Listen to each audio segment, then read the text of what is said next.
Mix wave का equation बताने जा रहा है। जब दो प्रोग्रेसिव वेव जिसमें एम्पलीट्यूड स्लाइटली चेंज होता है, मिक्सअप होने के बाद, सुपरपोजिशन के बाद एक न्यू वेव जनरेट होता है जिसमें प्रोग्रेसिव वेव और स्टेशनरी वेव दोनों मिक्स होती है। तो y equal to 2a sin 2 pi by lambda x plus phi naught by 2 sin 2 pi by lambda vt plus phi naught by 2 plus delta a sin 2 pi by lambda vt plus x plus phi naught by 2 ये लिखा है। 2a sin 2 pi by lambda x plus phi naught by 2 ये stationary wave का amplitude है और ये पूरा stationary wave का इक्वेशन है और ये ट्रेवलिंग वेव प्रोग्रेसिव वेव का इक्वेशन है।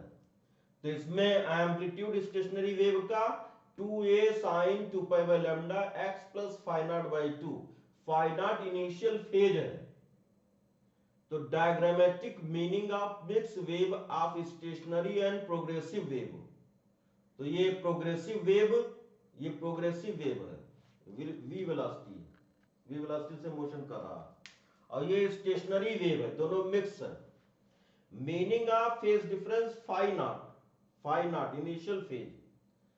तो इसमें ये ओपन आर्गन पाइप है, तो इसमें फाई नॉट इक्वल टू 0 होता है। ओरिजिन ये है, यहीं से वेव स्टार्ट होती है। और फिगर 2 में फाई नॉट की वैल्यू पाई और 0 के बीच में होती है। तो ये ओ पॉइंट ओरिजिन ये है और ये एंड करेक्शन है, एक्स डिस्टेंस, ये एंड करेक्शन है। इसमें फाई नॉट की वैल्यू होती है 4 pi by lambda into x, इसको फाइंड करना है। और ये क्लोज्ड आर्गन पाइप है, इसमें फाई नॉट इक्वल टू पाई होता है।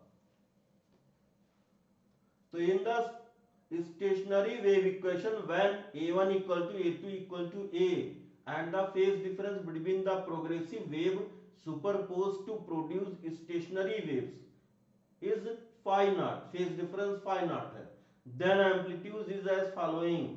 तो mod amplitude at position x equal to 2a cos 2 pi by lambda x plus phi naught by 2 at the left end the x equal to 0 at origin O। तो इसमें x की जगह 0 put करेंगे तो ये हो जाएगा 2a cos phi naught by 2, तो 2a cos phi naught by 2 होगा। अब इसमें if phi naught equal to 0 then amplitude at left end is 2a, then it is antinode as in figure first।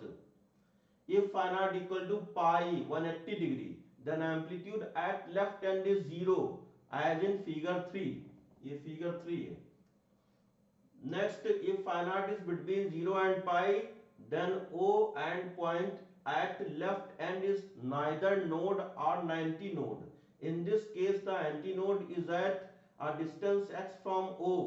At a position minus x from O in figure 2, the amplitude is 2a. तो 2a figure 2 में 2a equal to हो जाएगा 2a cos, ये left side में x distance है, and correction. तो 2a equal to 2a cos 2 pi by lambda minus x plus phi naught by 2, 1 equal to cos 2 pi by lambda minus x plus phi naught by 2।